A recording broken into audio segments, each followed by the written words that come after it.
Welcome back to the Hippie Martha Hormone Hour. I'm Ashley, your host, and today's conversation is one I've been so excited to bring to you. We're diving into a completely different way of understanding the female body, not as something to fix, control, or hack, but as something intelligent, organized, and deeply responsive. I'm joined by Tessa Lubens from Sacred as a Mother, a licensed midwife with over a decade of clinical experience. Her work sits at the intersection of midwifery, nervous system health, and nutritional biochemistry.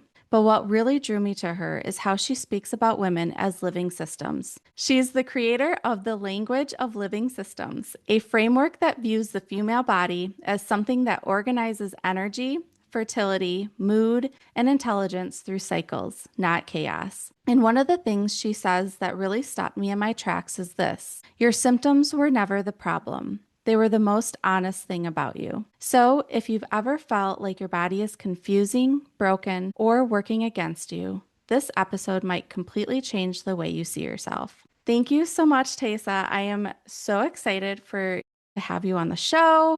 I know a lot of my followers will appreciate your insight and perspective. And so I just want to kind of dive in. And with every episode that I host, we do a cycle check in. So if you would like to share kind of where you're at in your cycle, you can share maybe how your energy is, however Yeah. you're feeling. Just you can start, or I can start too, whatever you feel comfortable with. Yeah. I am really happy to be here. Thank you for having me.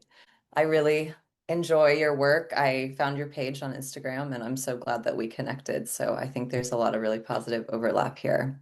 Cycle day, let's see. Okay, so I am day 3 menstrual, and I'm starting to get my energy back. I'm feeling like I'm moving into that follicular vibe. I'm craving lots of warm, grounding foods. I'm also craving fish, like it's going out of style. I just Yeah. want to eat all the warm fish. Yesterday, I think all women can probably relate to this. Yesterday, I purged my entire house. I was feeling like really emotionally just drained and down and like full progesterone withdrawal. Just so my solution to that was to clean my entire house and just purge all the things that were taking up mental clutter and space in my mind. And I got rid of like 5 contractor bags full of Wow. things. And I'm a huge minimalism fan.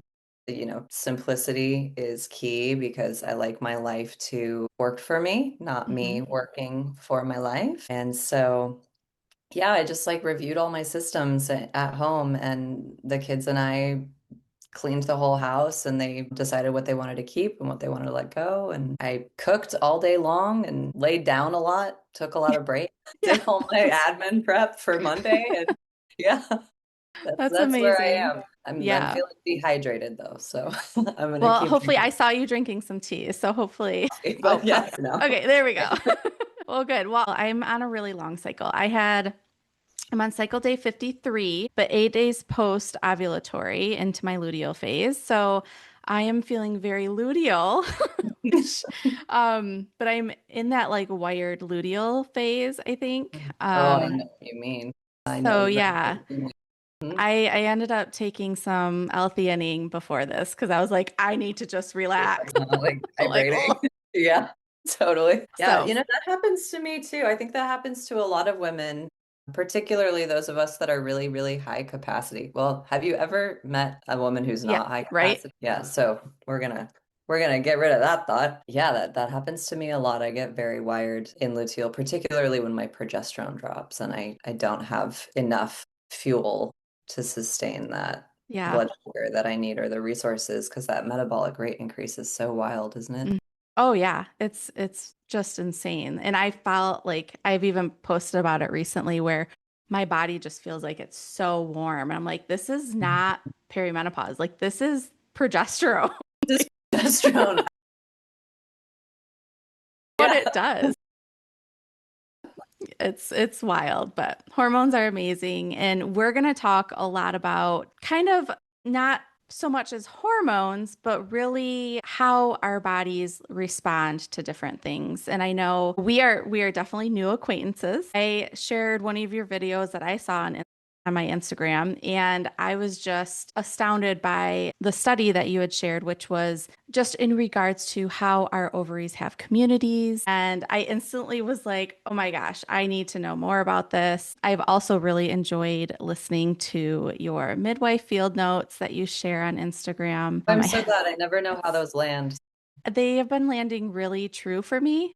And I'm sure that a lot of other people, they will too. I just really wanted to start with your work and if you would want to share what you do and how you're making an impact to the lives in the communities around you. Yeah, gosh, the end of that question, that's a heavy hitter. I would have to ask the women that I work with. They would know, really, Yeah. truly, to answer that honestly. But yeah, as far as what I do and how this all came to be, I have been in birth work for over a decade and I have trained doulas, I've trained student midwives, I'm an educator, I'm also a mother and a woman myself. And I knew pretty much I think from the age of 12 that I was going to be in women's health. Initially, I thought I was going to go into OBGYN. I had a very distinct map and plan. I wanted to write a book called Shine that would help women with feeling well, and having just a good, healthy self-concept. I was really into Louise Hay as a child. Okay. Can you smell the autism on me? Hey, we all have a little bit Yeah. of it. Yeah, just a little bit of the tism. Yeah, so I was really into herbalism, Louise Hay, quantum physics, esoterics, biochemistry, nutrition. And so I thought I was going to become an OB. And that didn't happen for me at all. I was completely, just absolutely taken by midwifery. I heard my own birth story. I actually remember being born. I was raised completely homeopathically and within naturopathic medicine before it was mainstream. Mhm. Now we're starting to see it become more incorporated. We see it a lot in the fertility world now, which is fantastic. So I think I was, gosh, let's see, I was 21 when I went back to school because I had a very unconventional upbringing. I started working in the fashion industry when I was 14. I made a living for myself. I was very, very lucky. And I worked very, very hard. I traveled all over the world and eventually settled in New York City and then eventually in Northern California and went back to school. And I was like, all right, I'm going to med school. I'm going to become a doctor. And no, it You did had not happen. other ideas. Yeah. Yeah, applied to the undergrad that I wanted to go to and then met this midwife by the name of Alexandra Evangelidi and she changed my life. Changed my life, yeah. Applied to midwifery school, got in, I went to Arizona State for integrative health and got my bachelor's and then went to midwifery school and here we are. I think it's helpful to kind of learn your background and like also like know where these thoughts and ideas came from, right? Because it's not just like one day you woke up and you're like, I'm gonna make this, right? No, Like no. it's a compilation of everything, right? And how we are made, how we've seen life. And yeah, I guess moving into the next question would be what led you to create the language of living systems? And I guess, what is that? What is it? Yeah, no, Yeah. that's a great question. So I work with women every day and in all of the teaching that I do with my students. I teach them that the midwife is the student always. And it's similar in coherent parenting, right? The parent is really learning from the child, and we are really formed by our children. And we have all these opportunities for reparenting and relearning and closing these proximity gaps in the mother line and doing this like deep genetic and epigenetic repair. But that's a different conversation. So, in the conversations that I'm having with my students, I'm really imparting into them that women are oracles and they teach us if we listen. And so, in the work that I have done with women over this last decade, I started to recognize patterns that had everything to do with their symptoms, but nothing to do with their symptoms at the same time. Yeah. And I was looking at the model that I was trained in, and I started to realize that the conversations we're having are downstream and they're not doing anything for women. We're talking about symptom management. We're talking about band-aids. We're missing an entire piece of biological literacy because most of the women that come in to see me do not understand their cycles. They do not understand what's happening in their body. They do not understand why they need to be eating specific things, how much they need to be eating. They don't understand what their muscles do. They don't really even understand their anatomy fully. Mm-hmm. And these are women in their 20s, 30s, 40s. So we have an incredibly deep, complex, layered, stratified issue with biological literacy. And I think it comes down to many things, but there's a cultural messaging piece, and there's also just the linear living piece. And so after so many years of watching, it was probably about 5 years into practice where I was watching these patterns and I was seeing women who had low self-worth, felt like there was no room in their lives for them, felt like they were broken, felt like they couldn't trust their bodies or their perception of their realities. And they were constantly overriding themselves. And so I started asking questions like, what is causing that? Where is that coming from? And is there a solution? And what would that look like in clinical practice? And what would that framework look like? And so, as I'm thinking about all of these things, I started experimenting with it in practice. So, for instance, a woman comes to me, most of the time when women come to me, they want to get pregnant. It's the first time in their lives that they are ready and willing to fully take care of themselves and take responsibility for building lives that actually have room inside of them for the things they want and need. It's the first time they prioritize themselves fully. And so that also brings up a lot of questions, right, about like martyrdom Right. in the female experience and it being a conditioned place we occupy as women on Yeah. occasion. It's like if I work so hard, I'm going to earn the rest. If I Right. like throw myself on this sacrificial spike, somebody's going to recognize me, but really it's about that woman recognizing herself. So I love that martyrdom conversation. I have martyred myself so many Oh, times in so motherhood many. Yes. and in womanhood. I don't I don't go there as my baseline, but it's Yeah. culturally conditioned and programmed. Oh, The language of absolutely. living systems came out of those questions and out of that experimentation in clinical practice. When I stopped having downstream conversations with women and started having the upstream conversations. What does your environment look like? What does your life look like? What are the main stressors in your life? Is this a hormone issue or is this an environment issue? Is this a hormone issue or fertility issue or is this like a signal degradation issue? Yeah. And so the language of living systems, I teach biological governance and cyclic leadership within, and they live inside the language of living systems. And biological governance, you'll love this because of the ovary study, really teaches women that their bodies are provinces, right? So the word ecology, it's the study of a house. Like the Mhm. mind is a house, the body is a house. And so we're looking at ourselves as governing beings, Yeah. but our bodies as governing provinces and our organs as intelligently designed systems that have their own laws of governance. And so you wouldn't try to govern a country without understanding its laws. And you wouldn't try to manage a forest without understanding its seasons and its cycles. So why are we expecting women to to like fix themselves without educating them? And first of all, underlining that they're not broken, they're living systems, Mhm. and their bodies are going to govern those living systems as they see fit, as patterns and precedent establish, because our bodies really don't calibrate to what we want them to. They calibrate to what we intentionally do over time. And that's so there's all these little things that I teach within this framework. I mentioned signal degradation, but also like patterns over precedent. So if you pattern something in, your body's going to calibrate to that. So if you don't have enough food consistently enough, you're going to have unstable blood sugar, and your Mhm. body's going to calibrate to that unstable blood sugar. And it's going to increase, we could talk about the pregnenolone steal Yeah. and all these other things. So it's like I'm getting lost in the weeds here. I get No, really you're excited good. talking about this. I'm just listening. I'm enjoying just you talking. I think you're right. We are always, and everybody like what I'm seeing in the wellness culture, right? Is it's how to fix this or how to do this or how to balance this. And it's like no one is talking about those upstream factors. No one is talking about, or I mean, we, some of us We are. we We're are, but like not wellness, mainstream. it's not mainstream. And even in the doctor's office or wherever, they're just, and I say this a lot, doctors are only able to prescribe medications. Like that's how they learn. That's their Their practice of, model.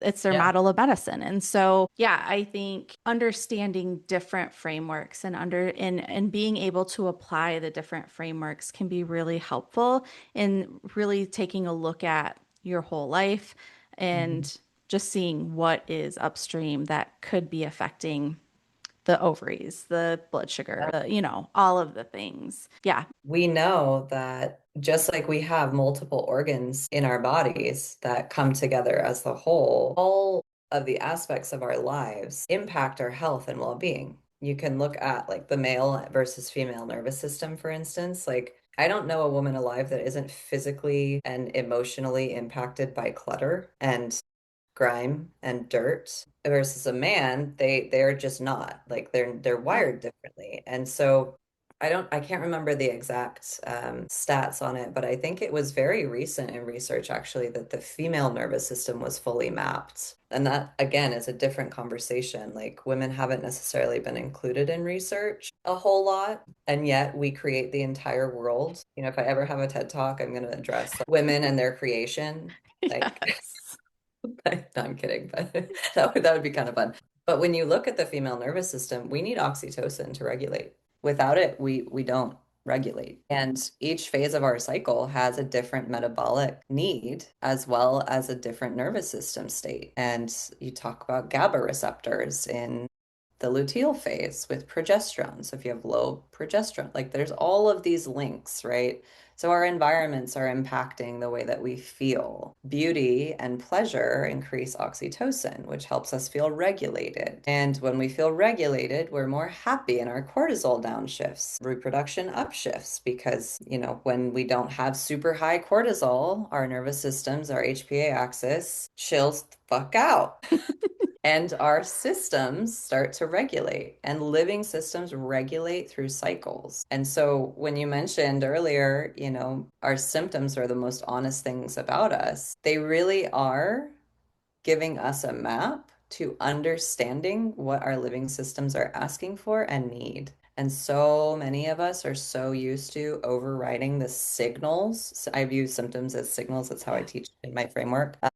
But we're so used to overriding our signals because we are raised, again, this male female thing, not saying that the male research is bad. I don't want to construe it like that. We love information, or at least I do. But we, as women, at least in the Western world, were raised in a patriarchal world and in a linear state of living where the focus is on achievement and performance. There's a lot of information out there. I just want to debunk the infradian rhythm as a female experience and thing. Men have infradian rhythms too. Oh, yeah. Infradian just means longer than a day. Women and men and women both have infradian rhythms. We also both have different hormone cycles. The male hormone cycle, they have two different hormone cycles. They've got their 24-hour cycle where their testosterone peaks. They're most productive in the morning and then they chill at night. How are our work days structured? Just like that. Know, Yep. as women have this longer cycle or like 24 to 36 days. And we have variations of that, and we have these internal seasons that happen and these different metabolic needs that are shifting all over the place constantly. Cyclic leadership, if we grew up in a cyclically led world, would imprint in us and instill in us this wisdom about how to use those phases and use that energy and Mhm. use that shift and those changes to live in rhythm, not only with ourselves, but with nature, because we are extensions of nature. And we would be much more relaxed Oh, and and much more, prepared. And we would have a time of, the cleaning, the nesting, the everything, and then resting. and there would It's, be a lot less performance. yeah. I think I remember seeing it was like maybe a soccer coach who was noticing this in her girls who were Mhm. playing. She was coaching and she noticed how some of them just had really off days and a lot of them were synced up. Their cycles were synced up. And so she started kind of implementing this time where, she would like start her starters were the ones that were, in their follicular phase, like not bleeding, just like Ah, I love mid that. follicular. She noticed that this made such a huge difference in the performance of the girls, in Yeah, how they felt about themselves. They weren't getting down on themselves, and it just, I don't know why we aren't doing this everywhere. It just is crazy to me how it's still just overridden. And I yeah, think going into that, I want to kind of just shift a little bit because I have the question, what does it actually mean to govern yourself from the inside out? And I guess more so, I think people are probably thinking, what does that look like? Like how does someone live that way? I don't know if that yeah. No, you that's a want to great touch question. to that. I love that question. It looks different for everybody because we're all starting from different points, right? We all have different measures of biological literacy. We all have different cultural frameworks we were raised with and health narratives. In my masterclass that I teach on cyclic intelligence, I reference the inherited health beliefs that we come into our lives with. I took a class in my bachelor's program. I think it was like an nth class or something. I know I love That biology, was but like one of my favorites. And I yeah, don't even know why I took it as like just for a fun class. And I was like my favorite class ever. yeah. I mean, they go so in depth. It's so cool. So we had this exercise we had to do about like inherited health beliefs or like cultural frameworks that we work from. And one of the questions was, what were you told about your body growing up? What were you told like old wives' tales growing up?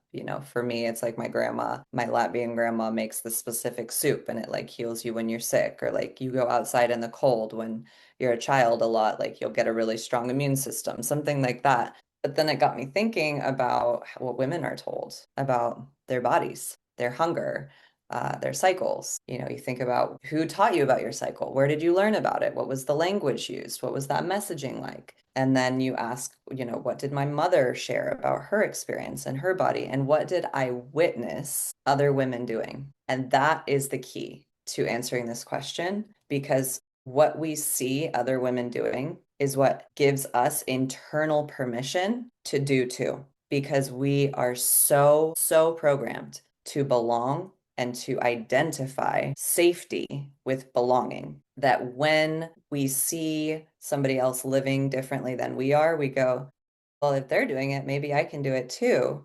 But we also have this like tall poppy thing as women where, do you know about the tall poppy syndrome? No, Okay, I'd okay. love to So hear it.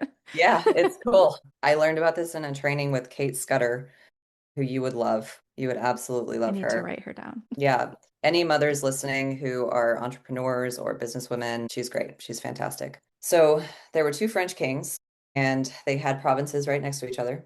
And there's a road that cut through, right in the middle. And journey people and villagers and passersby and through would walk down this road. And on one side, in one king's province, he had these beautiful tall poppies. On the other side, the other king had these other flowers that were shorter. And so the short flower king goes over to the tall poppy king and cuts all the tall poppies down because he doesn't want the passersby going to the tall poppy king province because they're more beautiful and pretty and more visually aesthetically pleasing. But it's a metaphor, an allegory for, if we all have heard that analogy, if you're like the nail that sticks out, somebody's gonna like come grab a hammer and hit you down. So we have this like internal belief that if we stick out, it's not safe Hmm.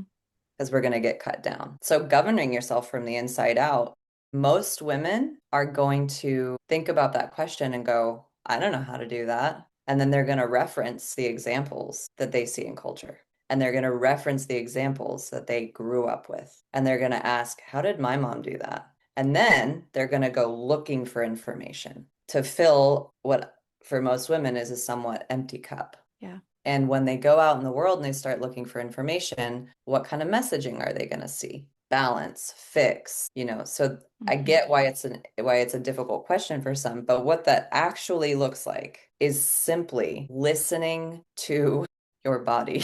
Hmm. It is that simple. It's listening to your hunger cues. It's listening to your exhaustion. It's listening to your irritation and asking the question, why am I irritated?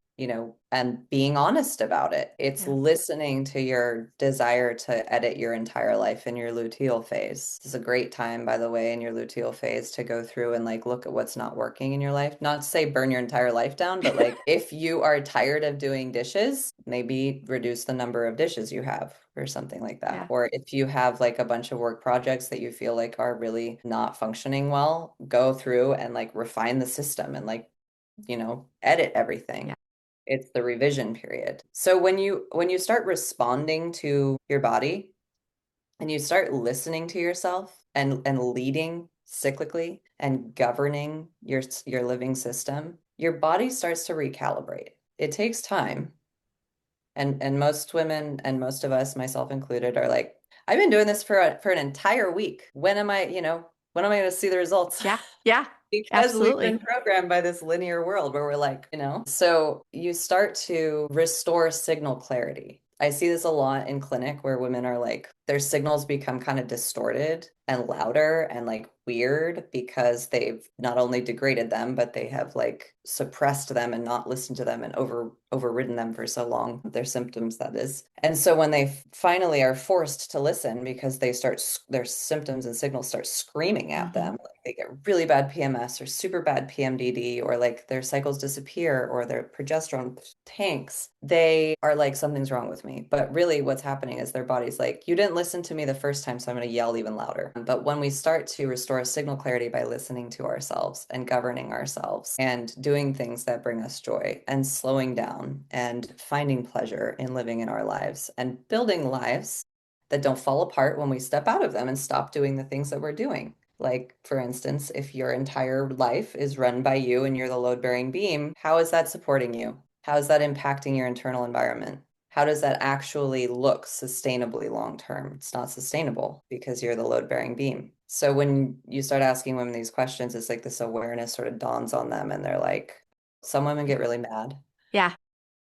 I was just gonna say that. Yeah. When you were talking about that, I have a mentorship and I'm mentoring these women, they go through like the stages of like anger and grief. Yeah. For a couple of my clients in like the week 3, so first and second week are great, right? Everyone's feeling good, they're doing their thing. And then the third week comes and the third week is hard. Yeah. And it's Mirrors the cycle. it does. And so I'm like, okay, this is what we're gonna do. This is how we get through this. But Yeah. it can be it's so hard. And I think that's where, like you said, mirroring that cycle and living, knowing that there's times of rest, that there's times where you don't have to do it all, and seeking out that help can be really, really helpful, Yeah. and supportive for you. I know. One thing I do teach that lands with a lot of women that really helps them understand and conceptualize like what it looks like to actually govern through a cycle. I teach the cycle as two separate things. So there's the inner seasons, right? And that's kind of overdone on social media. Like Yeah. a lot of people will see that and just like glaze over and scroll past. So it's not necessarily like, well, you have to like be this way in this season. I'm just teaching them like what's happening in their body Mhm. hormonally based on the wheel of the year and the seasons, and then helping them identify like what they like to do in those seasons and then applying that to their cycle, not like some Yes. protocol or framework they have to like fit themselves in. But the one thing that really, really, really lands and clicks for women is their hormones as their internal leadership team and walking them through what that looks like. GnRH, FSH, LH, estrogen, progesterone as the CEO, the COO, the marketing director, the visionary, like, and describing all the different jobs that they have, cascade of hormones, and then describing the cycle, and then describing them, having them actually map out their living system giving them a map of their entire living system, meaning their life with their menstrual cycle in the center and their environment, their food, their stress, their life, their job, all of that, their gut health. They start to see it as a fully cyclic, predictable, patterned system. And then they start to go, Yeah. Well, I know a lot of women who I've taught how to chart their cycles. Within a couple of months, they're like, I have like no more PMS. I have mm, no more cramps. Like my yeah, cycle's regulated out. And I'm like, and all you were doing was paying attention to your cycle. Like that's the only thing that you've changed, you know? yeah. And so, yeah, I totally can relate to that. I did want to get into a little bit about the UCSF research because that's originally how I found you. And I think it's only fair that we talk about it. But what the research that was emerging was regarding ovarian communication and egg health And fertility. and fertility. So, would you like to just kind of touch on? I was able to read like the shortened version of it. I know it was done on mice, Yes. like that was the research study, but can you just speak to the study in general and your thoughts regarding how our ovaries are sentient and all of the great things that I think you and I have known and been teaching, but just to have research kind of come up and just back us up a little bit. Yeah, yeah, absolutely. So the study was done, they were interested in ovarian aging and the impacts and implications of how ovaries age and how eggs age and how they develop and all these really cool questions. And what they found was essentially that our ovaries have these like neural networks, right, that plug in. And we're kind of seeing that mirrored in fascia research. I can't remember what her name is, but she's out of Harvard University and she did all this research that found that fascia is innervated and it's its own organ and system in the body. So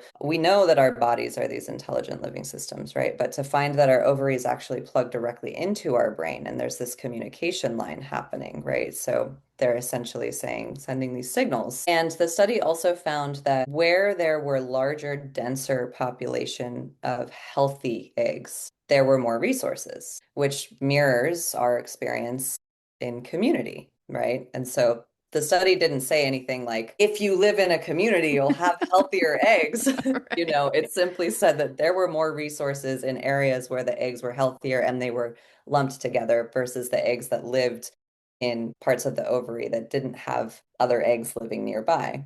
And that logically makes sense. Yeah, It's common sense, right. you know? It's common sense, but as we know, most research is like, and here is the common sense. And we need more research because we are terrified to say anything definitively in case we are wrong and therefore discredited by the entire scientific community. So I'm getting a little lost in the weeds here because their findings were Yeah. essentially that the eggs were healthier in these areas that had larger neural networks, and they aged faster when they didn't have as many neural networks that plugged in, and they didn't have as many, I'm going to call them sister eggs. That's not the term they use in the study at all. I think if I recall, it was the eggs that didn't have the networks were more likely to not really die off, but to lose their like potency, I guess Yeah. you could say, like in layman's terms. We can also just talk about how we know that our ovaries and our eggs do so much. Like, for instance, the egg calls in the sperm. The sperm doesn't just swim to it and is like the manpower, right? Like, the egg actually picks what sperm it wants and it will deny it if it is not healthy. So, from a biological perspective, we know that, the brain and the ovaries communicate. We knew this through FSH, LH, GnRH, all of those hormones and pathways. But I think what spoke to me the most of what you had said was that they sense and respond and communicate so that if we do have a lot of stress, our bodies are like, no, if we're stressed, we can't ovulate. We can't, it's not safe to have a baby. Or, that's kind of what I took away from it. Like, well, Yeah. this confirms what I've been teaching for, a couple years now, and it totally makes sense. Yeah. And it's very relatable on a cycle chart. When Hmm. I see people who have higher stress, who they have Hmm. these upstream factors that we talked about earlier. Yeah, And yeah, of course, this is going to impact it. But this study confirmed that. I agree. I really do. I think the thing that really interested me about this study while I was reading it was that they went in trying to understand how ovaries age and how like our egg health declines. And what they came out with was this very cool, like, oh, actually, this could impact women's health more than we thought because now we understand that if these neighborhoods of eggs behave this way and are governing and making these choices this way, maybe we can slow down menopause. Maybe we can reverse infertility by taking these inputs that are external and internal, but taking environment into consideration, taking signaling and communication into consideration. Maybe we can change all these things for women's health. But also, it brought up a lot of questions for researchers, I'm sure, and myself included, and confirmed, like you said, a lot of the frameworks that I have taught for many, many years and confirmed that there are environmental impacts to health and, our living systems are responding Mhm. and our eggs are responding too. And Yeah. it's not just about, getting the hormones to behave how we want. It's about looking at the system as a whole and taking into consideration that the way that we choose to live our lives really does impact our biology. I just saw how 5 and 30-year-olds are going through, they have primary ovarian insufficiencies Mhm. and they feel like they're in perimenopause and menopause. And actually I just did a podcast on this and I'm like, that's not perimenopause. That's a whole nother issue Yeah. that we Hmm. need to be having a conversation about. Yeah. And also the fact that I think we need to give our bodies a lot of respect because, and I've seen this in my own personal, I know we've talked about it a little bit on Instagram, but of reversing it. And I think it is 100% able to happen. And I know there's research out there. Mhm. I don't know how old or how accurate it is, but um, for me personally, I don't need the research because I've seen it in my own charts and in my own body of Yeah. that reversing. At 35, I felt like I was completely heading into menopause. Like my body was shutting down. Mhm. But after I healed all those upstream factors, my Yeah. cycles started regulating. I started just feeling so much better. And I noticed just stronger, healthier cycles. And so Yeah. I would really like to see what my ovaries were doing, like I wish I could I have know. Wouldn't that be cool? gone back Yeah. and kind of done that. Yeah. That would have been really cool. But I think we can collect our own data and understand that we, especially with cycle tracking and cycle mapping, we can understand, okay, I was having really short cycles, right? But now I'm having more regular, more normal, like things are good. So being able to apply that can be super helpful It can, and understanding.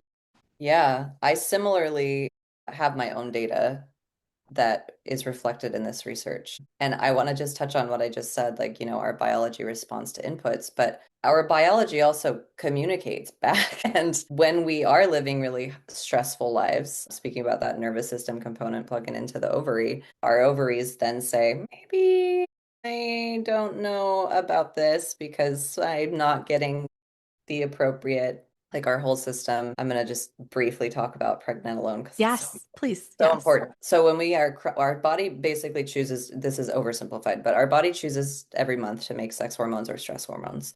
And I call it the pregnenolone steal because all of our hormones are made from estrols, cholesterol, fats, essentially, they're lipids. So if we're really, really stressed out, right? You think you've got these neural networks plugged into your ovaries and you have all these eggs living in community and they're like, all right, who LH is the recruiter. So she's like, she's the head of talent and marketing. She's like, who's got the most potential here? Let's see. So your living system, your ovaries are going, all right, let's send a signal out. We're ready to do this. But your HPA axis, your hypothalamus and your pituitary are constantly scanning your environment and they're like, is it safe?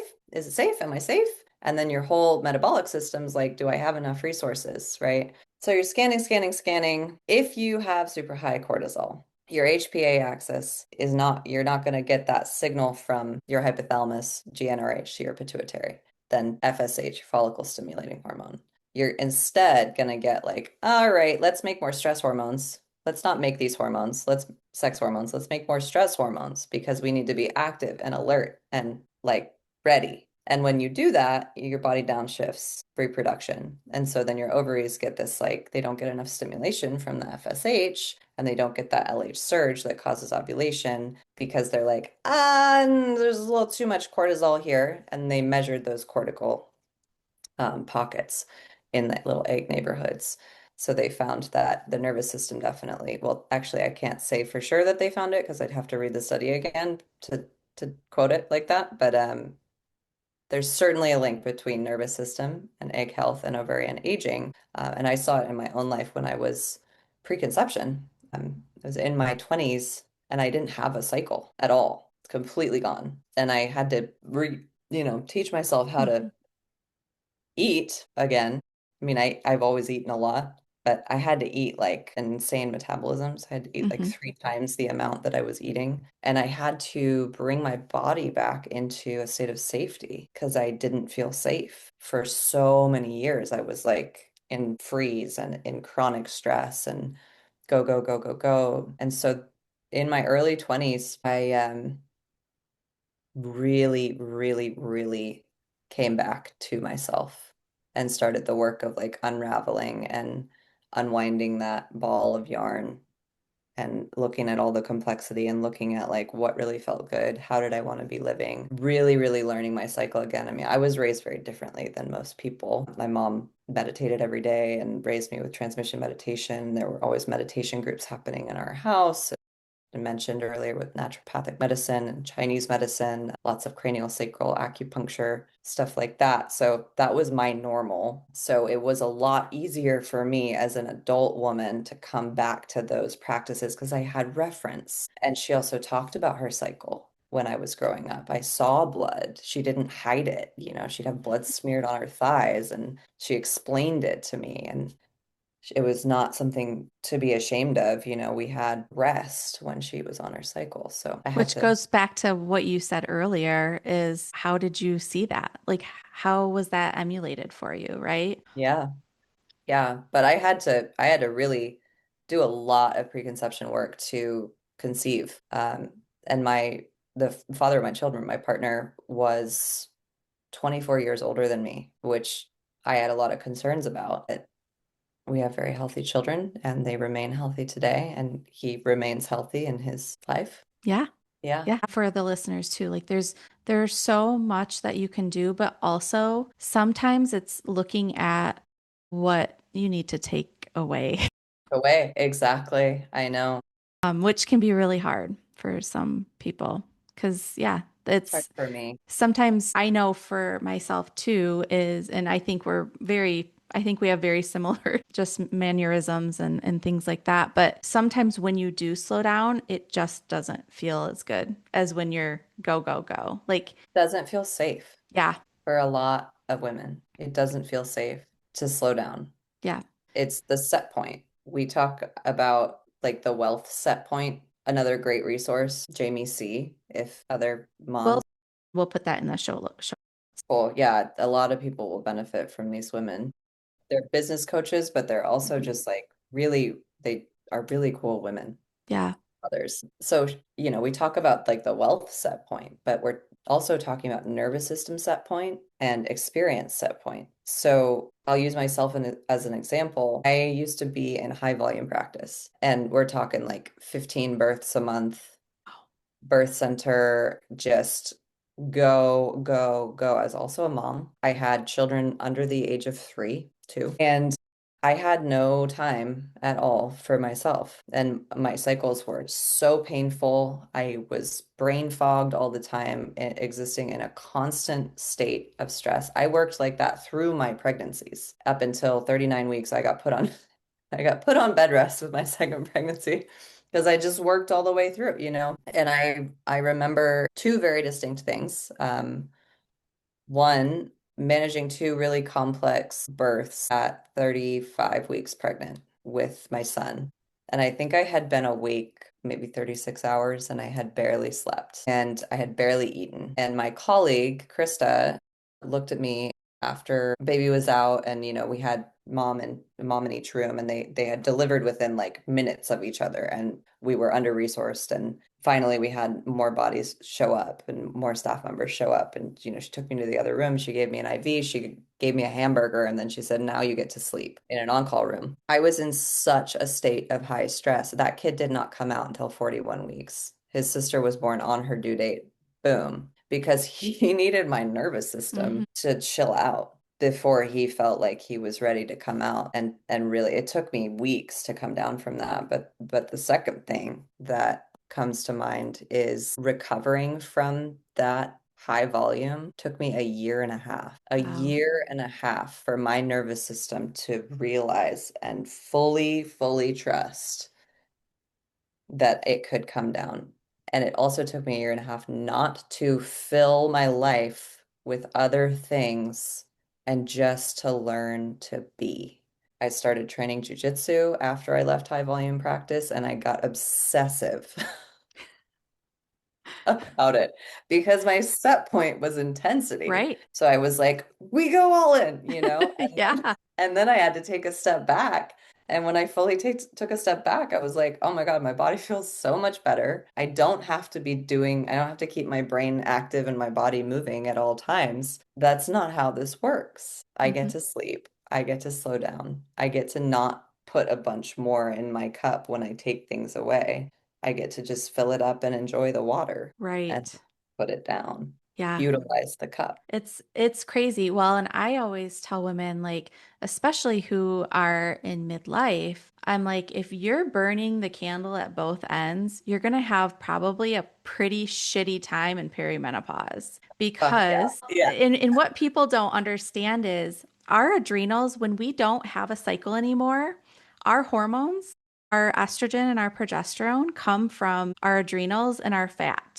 Yep. So if you burnt and exhausted your adrenal glands, you're gonna be in a world of hurt. And you're probably gonna be overweight and Lose your have hair. lose your hair, have some thyroid issues. Like your Mhm. gut's gonna be, Going crappy. crazy. And that's why I'm like, it is so important to take care of yourself through all of these stages, even like postpartum. I see so many women just like So yeah, it's a big conversation. I know. Honestly, we could probably do a whole nother postpartum episode if you wanted to. I would love to. Yeah, I would love Because that. I think, yeah, I don't even have words. Like just Yeah. the culture is it. And I was one of those people, which is probably why I had some of the worst postpartum depression. Same. Yeah. I'd love to very briefly share the differences between my first and second Yeah. postpartum experiences.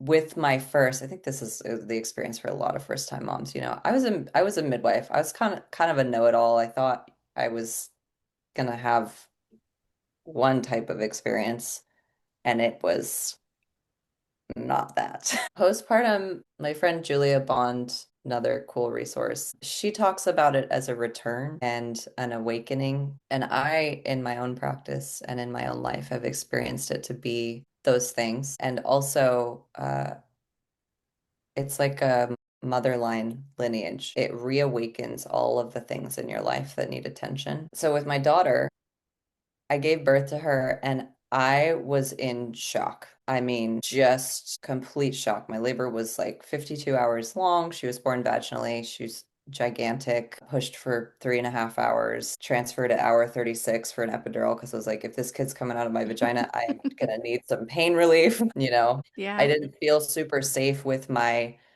um with one of the midwives that I hired because I left at 39 weeks, hired them, and then had her at 40. I Mm. left. I was living somewhere else and shadowing Stu Fishbein. Actually, I worked under him for 2 years um, to get some experience. I really wanted to work with him, so It was a cool experience in my life. And, after she came out, I was just like frozen. I couldn't do anything. I didn't want to see anybody. I just wanted to be like in my bubble. I Mm, would get super anxious if anybody took her. She had some NICU time and needed some spinal taps. And there were, it was just like this separation thing I had where I like desperately needed to sleep, but I was so alert that I couldn't even conceptualize what was happening to me. It didn't seem rational. And then I'd have these insane spikes because I had oversupply. So my prolactin was through the roof. mm, mhm. And um, it was hard. It was really hard. And nobody prepared me for it. Yeah. One person prepared me for what was coming. And I now prenatally talk to all of my mothers about postpartum and I normalize, you might get mad at your baby. Yeah. It's going to amplify things between you and your partner. It's going to bring up all of this reparenting stuff. You don't need all those baby gadgets. You just need safety and peace Yes. and a protected space, regular routine, consistent nourishment, Hmm. hydration, safety, shelter, and just let those emotions flow. And with my son, totally different experience. Completely different experience. I didn't even tell people I was pregnant with him Oh, until maybe like 20 weeks. I didn't enter care till I was 26 weeks. My colleagues were like, "What are you doing? You need care." And I was like, "He's fine." I did my own labs. I was like, "He's just fine." And he was born in like under 4 hours. I didn't do anything to prepare other than trust my own body and respond mhm. to my body's signals, except when, that one birth that I told you about where I was and how I worked through his pregnancy. I wouldn't recommend that to all your listeners. Don't do that. I remember I was in labor with my son in the OR doing a C-section and I Yeah. was contracting and I Mhm. remember the doctor looks up and she's like, "You all right over there?" And I was like, "Yep, just give me a second," because they wanted to do a Yep. timeout and I was like, "I just need like a minute." You're like, just give me a second. I'm good. And I'm then gonna be, yep. I had Yeah. him like 8 hours later. That's how it happened. Sometimes I feel like in birth, like it's good, it's a great distraction. Like when I look back, I'm like, that was a great distraction for me because Yeah. otherwise I would, and then there's other times where it's like, that was really dumb. Why did I do that? Yeah. So, and I think Totally. that's kind of how it goes, right? When we're trying to be body literate and learning something new. I have a post. I haven't shared it yet because I know I'm going to get a lot of hatred on it, but it was like Garrett. before you eat the ute, like this is what you need to do. And I'm really Good. sensitive and I'm like I know that people That's are, good. man, they're going to come after me. You know what? You need to put that online. That's gonna get a lot of traction. It is, it's our womb. I saw a picture today of, do you know the Ankh symbol? Yes. So I'm really into like theology and esoterics because I have a lot of questions. And so I study a lot of things and I see through lines and I see connections in places. So just like I view the body as like an extension of nature and a living system. I saw this picture of this Ankh that my friend Annalise sent me. She's a physician's associate and incredible woman, witchy woman. And it was next to a picture of a uterus and fallopian tubes. And so if you look into the symbolism Yeah. of the Ankh and you look at the womb as a vessel, they're like portals, but it's all creation and power. And the womb creates life, but it's also a home for life. And when we remove the uterus, we're removing a piece of a woman. Yeah. And, surgeons leave ovaries in there, but when you take the uterus out of a woman, her body almost always goes into menopause. Yeah. Because it has no more communication. I Mhm. mean, just like we talked about, the ovaries are communicating with the brain. That brain is linked to the cervix. It's linked to, Yeah. through the vagal nerve, or it's so interconnected. And Yeah. then when you remove things, same with like if you have gallbladder surgery, Yeah. God, don't get me like, started on the gallbladder and the liver. yeah. We could go into a whole It's just thing. sometimes a hysterectomy is absolutely 100% warranted in certain emergencies, hemorrhaging. It's life-saving. But I think we are quick to jump to that as just a very solution. quick to remove it. And a lot of people are so happy it's gone. And I'm just like, I wish they felt differently. Like, I wish I could change their mind about that because it makes me Yeah. really sad. Yeah, I think there's also like there's this whole conversation that takes place about autonomy, right? Hmm. And informed consent. How many of those surgeons are giving women true informed consent, and how many of them are actually current on research? Because it takes what I think I was talking to an endocrinologist in Canada last week on Instagram, actually, about how long it takes research to titrate down into clinical practice. And I think he said in Canada it's something like 20 years, but in the US, I think it's like 16, Hmm. 17 years, but it feels like 6 million, Oh, right? yeah. That's way So too like long. it's way too long. It really is. I mean, you talk about evidence-based practice and you're like on based on what evidence? Yeah. 20 That's the years question ago. I'm asking. Yeah.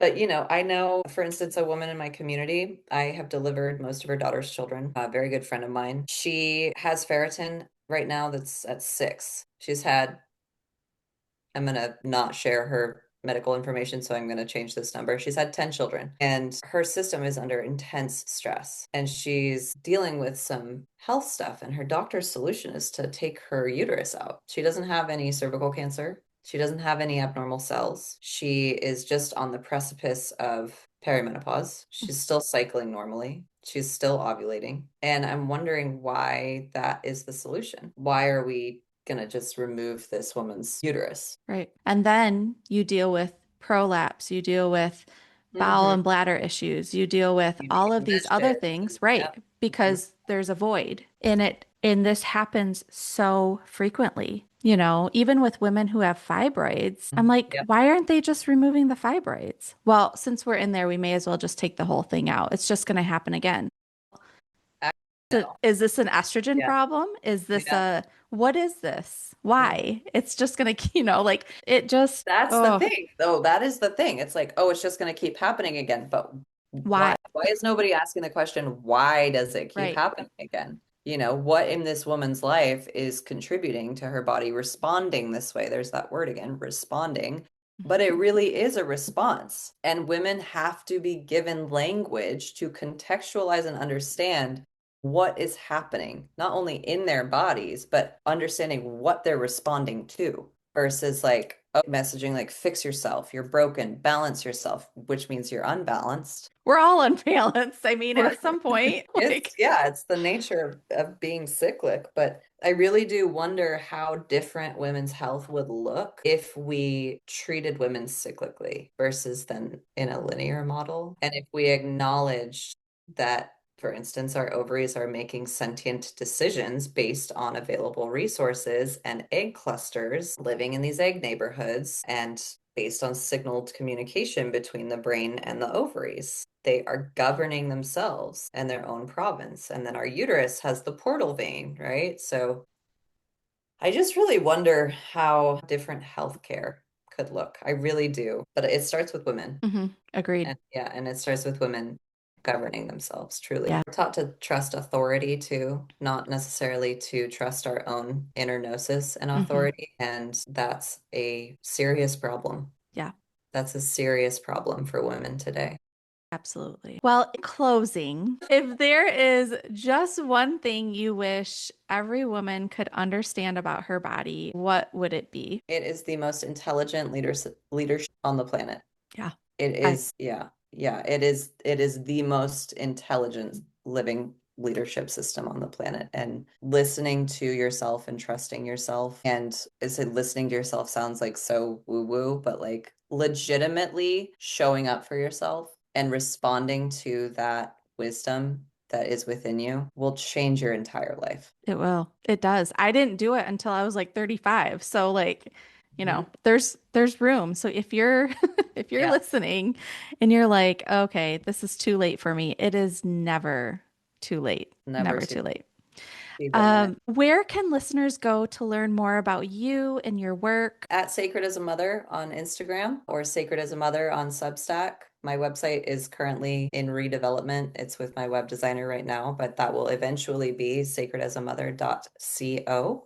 I also have an online school community. I hold quarterly master classes, but Instagram would be the place to start. Okay, perfect. Thank you so much. I feel like this is one of those conversations that you might need to sit with for a bit. So, if this episode shifted something for you or made you see your body in a new way, I would love to hear from you. You can send Tessa or myself a message either on Instagram or through our other platforms that we will have listed in the show notes so that we can keep this conversation going. And if you're in a place where you're ready to stop guessing, stop pushing through, and actually start understanding your body on a deeper level, we always have ways to support you. Until next time, stay curious, stay connected, and remember, your body was never the problem. It's just trying to communicate with you.